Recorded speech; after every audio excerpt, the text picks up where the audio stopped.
Welcome back to the Breath of Fire series retrospective. Today, we are looking at Breath of Fire 4. Released in 2000 for the PlayStation console, Breath of Fire 4 pushes the original PlayStation to its limits, offering superb 2D animation with 3D backdrops and cutscenes. So come with me, Fade Dragontear, as we explore what some claim is the last great game in this series.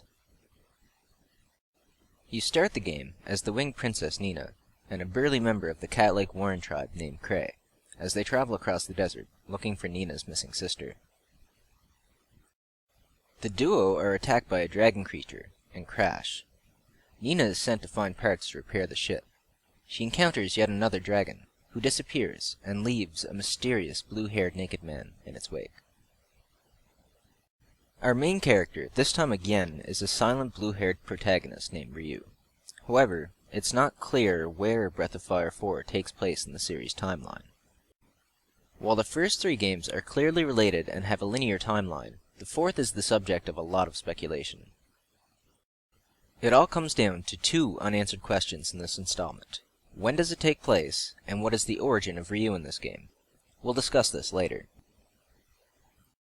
Regardless, early on we are introduced to Fa Lu, the first emperor of the current dynasty, who was awakened along with Ryu by the Empire. Two paths, one destiny. One of the major themes here, as you may be able to tell, is duality, something that has always been present in the series.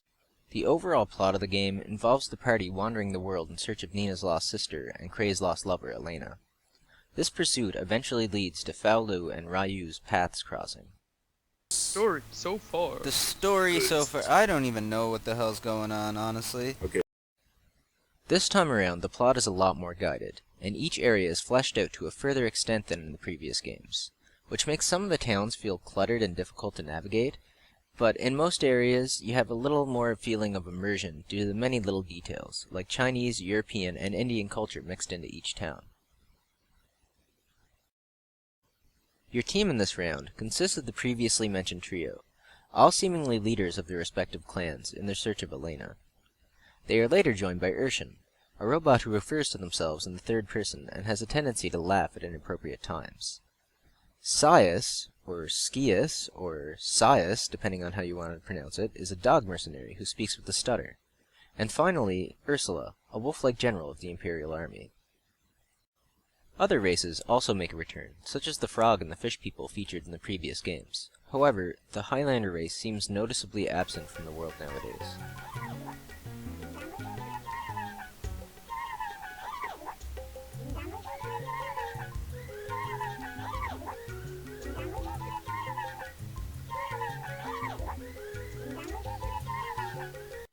Bunyan, Dias, Ray, and Tipo from Breath of Fire 3 also make an appearance.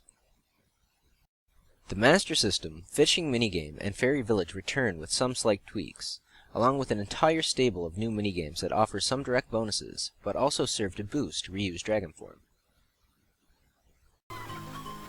Get back here. Get in the coop.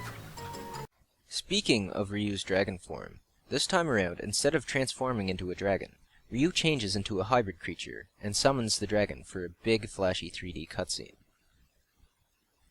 Now that we've got the basics of the way, usually I would take the time to go over some of the finer plot points, but really, the plot is just as simple as I explained before. Breath of Fire 4 is really more about the journey than the destination. Most of the storyline is inconsequential to the main plot at large, but it emphasizes the character development of each of your party members and the lives they touch. Without spoiling too much, I have to admit both endings left a sour taste in my mouth, as one was the bad ending, and the good ending left unfinished storylines and no overall feeling of closure. In fact, because of the largely unfinished narrative, it has sparked debate among the fans. So we have two controversial subjects which plagued me through my entire playthrough: Ryu's origin, and this game's place in the timeline.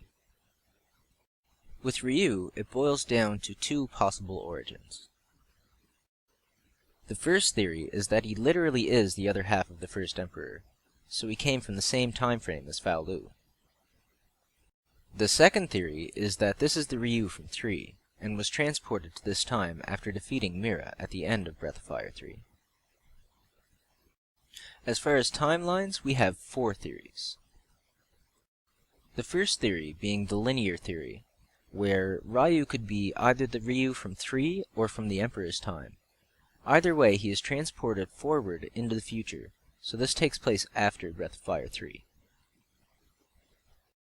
The second theory is the split universe theory. Again, it could be the Ryu of either origin. The game world is independent of the rest of the series. The third theory is the prequel theory. Ryu is from the Emperor's time, and the events in this plant the seeds for the events of Breath of Fire 1, meaning it takes place before Breath of Fire 1. The final theory is the time loop, or Terminator theory. The Ryu from Breath of Fire 3 is transported back in time, so the events take place before Breath of Fire 1. The events plant the seeds for Part 1, similar to the prequel theory, creating a paradox. Are you confused yet? Good. Let's watch the Pabu Pabu thing again.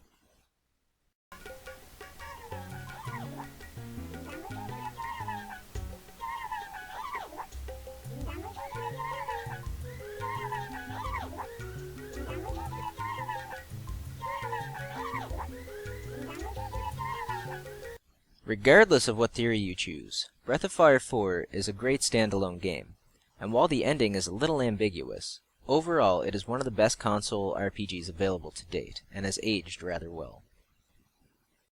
I'd like to thank I Am Rigorock, Sendril89, and Kenshin1913 for their thoughts on this title, as well as Dee and Vixen from TCD for helping out with the script. Links below. I'll leave you guys with a question this time around. What are your thoughts on where Breath of Fire 4 fits in the series timeline? Leave a comment below. Next time, we'll be looking at Breath of Fire Dragontear for the PlayStation 2, probably the most controversial in the series. Once again, this was Fade Dragontear. Thanks for watching. Peace out.